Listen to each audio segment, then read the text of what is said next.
Headline news વિકાસ વેદના વડોદરામાં આંગણવાડીના બાળકો દૂધ વગર તરસી રહ્યા છે, ત્યારે અધિકારીઓ આ વાત પર એકબીજાને ખો આપી રહ્યા છે. વડોદરામાં આંગણવાડીના બાળકો દૂધ વગર ભણી રહ્યા છે, ત્યારે આઈસીડીએસના અધિકારી કહી રહ્યા છે કે ગ્રાન્ટ નથી મળી. સાથે બરોડા ડેરીએ બાળકોને પીરસાતા દૂધના પેકેટના ભાવો ડબલ કરી દીધા છે. ઉપરાંત ફેટ સહિતની માત્રા ડબલ કરી નાખી છે, જેથી બાળકોના સ્વાસ્થ્ય અંગે પણ સવાલ ઊભા થયા છે. જેથી દૂધની ગુણવત્તા અંગે વડોદરાની MS યુનિવર્સિટીની હોમ સાયન્સ ફેકલ્ટીના અધિકારી પાસે સર્વે કરવામાં આવી રહ્યો છે કે વધુ પડતું ફેટ અને કેલરી બાળકો માટે હાનિકારક તો નથી ને, કારણ કે બાળકો ડાયરિયા સહિતના રોગોની ચપેટમાં આવી શકે છે. જેથી સંસ્થાએ રૂકજાઓની પોલિસી અપનાવી છે. શહેરની 438 આંગણવાડીમાં 10,000 કરતાં વધુ બાળકો આવે છે, જેમના ખોરાક, વજન અને ન્યુટ્રિશનની તકેદારી આંગણવાડી દ્વારા સામાન્ય રીતે રાખવામાં આવતી હોય છે, જે હાલ દૂધના ફાંફા છે. અગાઉ આખો જૂન મહિનો બાળકોને દૂધ પીરસ્યા વગર ગયો હતો, જેથી જુલાઈમાં 20 દિવસ દૂધના પાઉચ મળતા થયા, જે હવે ફરી નાણાકીય અભાવ અને સર્વેને લઈને બંધ થઈ ગયું છે. આમ ફરી એક વખત બાળકોને દૂધથી વંચિત રહેવું પડે છે. છેલ્લા 4 દિવસથી ફરી એક વખત આંગણવાડીના બાળકો ફ્લેવર દૂધના પાઉચથી વંચિત રહ્યા છે. અધિકારીઓ એકબીજાને ખો આપી રહ્યા છે.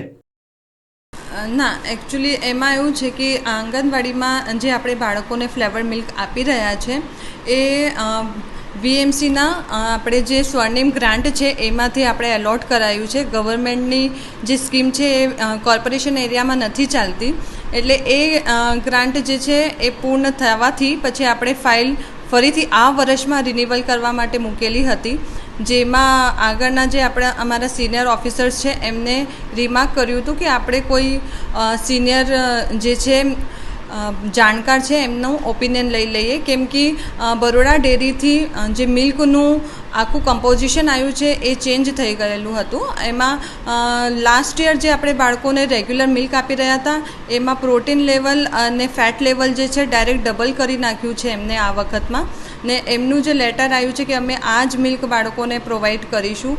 તો એ બાળકો માટે મતલબ એમની હેલ્થ માટે ઠીક છે કે નહીં, કેમ કે નાના બાળકો છે, ડાયજેસ્ટિંગ સિસ્ટમ એમનું બરોબર યોગ્ય નથી, બાળક ડાયજેસ્ટ કરી શકે કે નહીં, કેમ કે આપણે બાળકોને મિલ્ક પણ આપીએ છીએ અને નાસ્તો બી આપીએ છીએ, ભોજન પણ આપીએ છીએ. તો અને એના સિવાય ઘરની ખોરાક પણ બાળક લેતો હોય છે. તો એ બાળકને હેલ્થમાં ધ્યાનમાં રાખીને આપણે એક ઓપિનિયન માંગેલું છે, એક્સપર્ટ ઓપિનિયન. તો અમે લોકોએ MS યુનિવર્સિટીમાં જે એક્સપર્ટ ઓપિનિયન માટે ત્યાંથી હોમ સાયન્સ ડિપાર્ટમેન્ટમાં ડૉક્ટર હેમાંગીની ગાંધી મેડમ છે એમને અમે લેટર કરીને એને જાણ કરી છે કે આપનું જે છે એક ઓપિનિયન અમને આપો, જેથી કરીને અમને ઇઝી રહે કે બાળકો માટે આ દૂધ જે છે એ ઉપયોગી રહેશે કે અમે એમને કેવી રીતે બાળકોને આપી શકીએ, રેગ્યુલર આપીએ અથવા તો અલ્ટરનેટ ડે આપી શકીએ છીએ. તો એમનું ઓપિનિયન આવવાથી પછી અમે ફાઇલ ફરીથી પુટઅપ કરી અને પરમિશન મળેથી ફરીથી અમે બાળકોને દૂધ આપી શકીશું. જો કે મહિલા અગ્રણી ચંદ્રિકાબેન સોલંકીનું કહેવું છે કે સરકાર દ્વારા ગ્રાન્ટ નહીં ફાળવાતા આંગણવાડીના ભૂલકાઓ ફ્લેવર્ડ મિલ્કથી વંચિત રહી ગયા છે.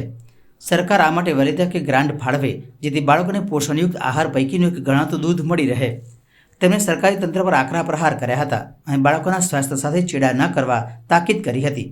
હવે જોવાનું એ રહેશે કે દૂધની રાહ જોઈને બેઠેલા આંગણવાડીના ભૂલકાને દૂધ ક્યારે મળશે. સરકાર આ માટે તાત્કાલિક ગ્રાન્ટ ફાળવે તે જરૂરી છે. જૂન મહિનાની અંદર એક પણ દિવસ જે આંગણવાડી કેન્દ્રો ચાલે છે એમાં દૂધ નથી આપવામાં આવ્યું, અને આ જુલાઈ મહિનાની અંદર પણ દૂધ આપવામાં ઠાગાઠૈયા કરવામાં આવી રહ્યા છે. હમણાં 2-4 દિવસ પહેલા દૂધ મળ્યું, વળી પાછું 23 તારીખથી દૂધ આપવામાં નથી આવ્યું. કેટલાક સમાજના હિતેચ્છુ લોકો જ્યારે વડોદરાના આરોગ્ય અમલદાર દેવેશ પટેલને મળવા માટે ગયા ત્યારે એમણે પોતાનો લૂલો બચાવ કર્યો અને કહ્યું કે અમારી પાસે ગ્રાન્ટ નથી. તો આજે જ ગુજરાત સરકારે કેન્દ્રની અંદર જવાબ રજૂ કર્યો છે કે આંગણવાડીના વિકાસ માટે કેન્દ્ર સરકારે 2029 કરોડ રૂપિયા ફાળવ્યા છે, એમાંથી ગુજરાત સરકારે 828 કરોડ રૂપિયા સાચવી રાખ્યા છે. ત્યારે હું સીધો સવાલ કરવા માંગુ છું કે તમે બધા ભેગા થઈને, બરાબર, તમે ભારતીય જનતા પાર્ટી ચલાવી રહ્યા છો ને એના સભ્યો છો, અને બધા ભેગા થઈને ધારાસભ્યને ખરીદવા માટે આ પૈસા તમે બચાવી રાખ્યા છે, તો તમે અત્યારે જવાબ આપો છો કે અમારી પાસે ગ્રાન્ટ નથી. તમે લોકો ખરેખર આમાં એવું છે કે જે દૂધ મંડળીઓ છે એમને અહીંયા કોર્પોરેશનમાંથી પૈસા ચૂકવવામાં આવે તો જ એ લોકો દૂધ આપતા હોય છે.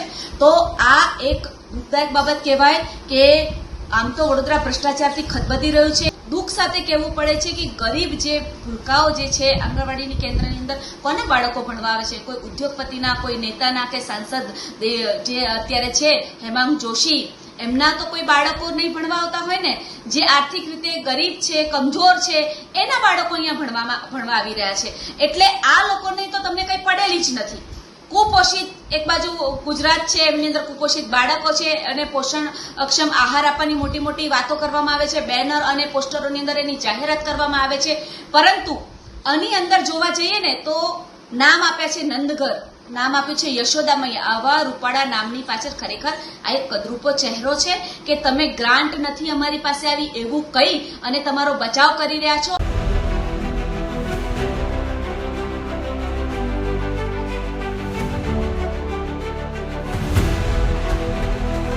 हर समस्या की डेट हेडलाइन न्यूज बिंदास बेधड़क